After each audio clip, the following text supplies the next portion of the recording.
तो आज हम भगवत गीता के बिल्कुल शुरुआती पलों पर बात कर रहे हैं।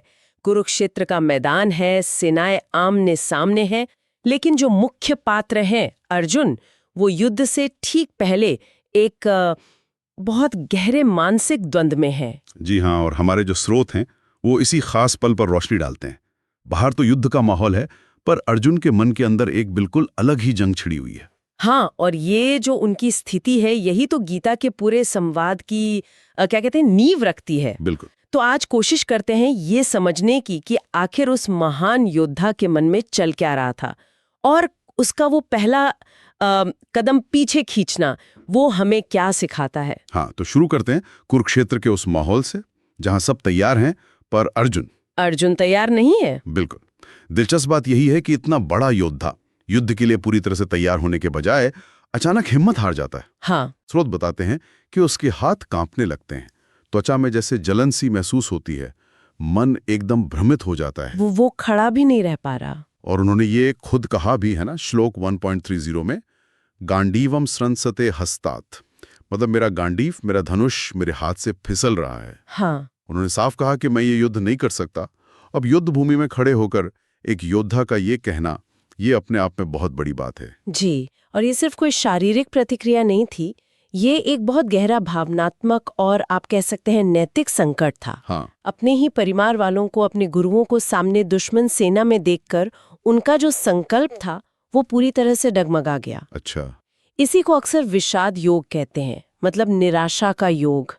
ये वो पॉइंट है जहां पुराना सब कुछ टूट रहा है ताकि नए ज्ञान के लिए जगह बन सके। तो फिर ये जो शुरुआती झिझक है अर्जुन की, इसे सिर्फ एक कमजोरी की तरह देखना चाहिए, या इसमें कोई गहरा सबक भी है, मतलब एक योद्धा के लिए भी? नहीं, ये बहुत जरूरी सवाल है। देखिए, गीता ऐसे सिर्फ कमजोरी नहीं मानती, बल्कि एक तरह से ये एक जरूरी स्थिति है। अच्छा, कैसे? ये जो गहरा आंतरिक संकट है ना, यही वो उपजाऊ जमीन है जहां से फिर आत्मज्ञान का या सही कर्म का अंकुर फूटता है।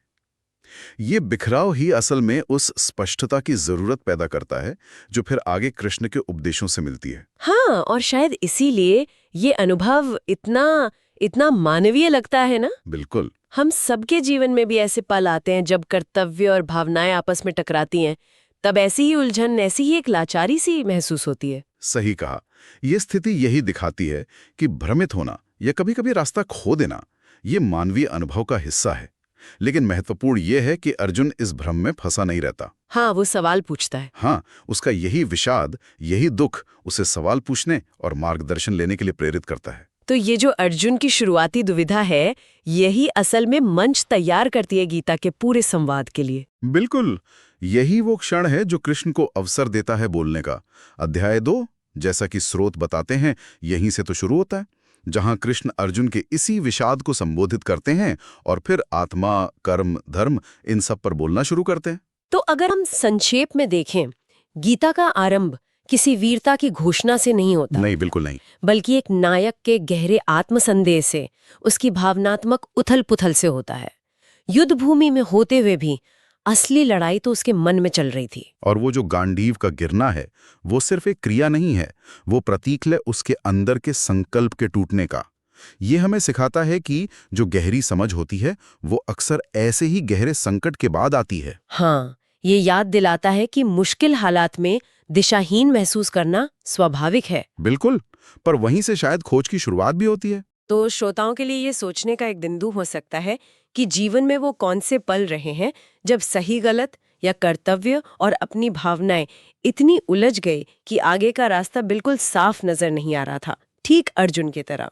जी, और आखिर में ये भी सोच सकते हैं कि गीता सिर्फ एक पुराना धार्मिक ग्रंथ नहीं है, बल्कि इसे जीवन के ऐसे ही जो नैतिक और भावनात्मक संघर्ष होते हैं, उनसे उभरने के लिए एक प्रैक्टिकल गाइड की तरह भी देखा जा सकता है। हाँ, अर्जुन का वो शुरुआती विषाद उस यात्रा का पहला और शायद सबसे जरूरी कदम था।